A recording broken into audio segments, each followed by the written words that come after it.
July August গণহত্যার পর আশুলিয়ায় ৬ জনের মরদেহ পুড়িয়ে ফেলা হয়। এ ঘটনায় শেখ হাসিনা সহ ৭০ জনকে আসামি করে দুটি মামলা হয়। অবশেষে ঢাকা ১৯ আসনের সাবেক এমপি সাইফুল ইসলাম ও ৪ পুলিশ কর্মকর্তার বিরুদ্ধে গ্রেপ্তারি পরোয়ানা জারি করেছেন আন্তর্জাতিক অপরাধ ট্রাইব্যুনাল। চিফ প্রসিকিউটর জানান, দ্রুত সময়ের মধ্যে গ্রেপ্তার করে ট্রাইব্যুনালে হাজির করার নির্দেশ দেওয়া হয়েছে। বিস্তারিত জানাচ্ছেন নাসিমুল বারী সৌরভ।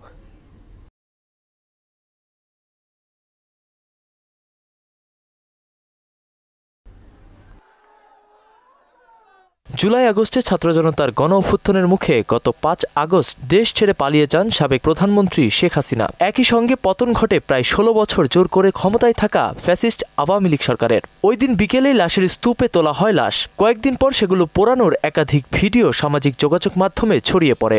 সারা দেশে সৃষ্টি হয় তোলপাড়। গণহত্যার পর আশুলিয়ায় ৬ মরদেহ পোড়ানোর অভিযোগ দায়ের করা মামলায় ঢাকা ১৯ আসনের সাবেক এমপি সাইফুল ইসলাম ও ৪ পুলিশ কর্মকর্তার বিরুদ্ধে গ্রেপ্তারি পরোয়ানা জারি করেছেন আন্তর্জাতিক অপরাধ ট্রাইব্যুনাল। মঙ্গলবার আন্তর্জাতিক অপরাধ ট্রাইব্যুনালের চেয়ারম্যান বিচারপতি মোহাম্মদ গোলাম মুর্তজা মজুমদারের নেতৃত্বে ৩ বিচারপতি বেঞ্চ এ আদেশ দেন। এই লাশ পোড়ানোর ঘটনার সাথে সেই সময় কর্মরত ৪ জন পুলিশ অফিসারকে আমরা শনাক্ত করেছি।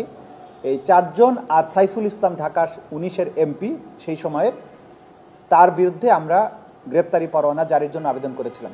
আদালত গ্রেপ্তারি পরোয়ানা জারি করেছেন আজকে, বলেছেন ইমিডিয়েটলি তাদেরকে অ্যারেস্ট করে আদালতে সোপর্দ করার জন্য। গত ১১ সেপ্টেম্বর আশুলিয়ায় আগুনে পুড়িয়ে ৬ জনকে হত্যার অভিযোগে শেখ হাসিনা সহ ৭০ জনের বিরুদ্ধে আলাদা করে দুটি অভিযোগ দায়ের করা হয়।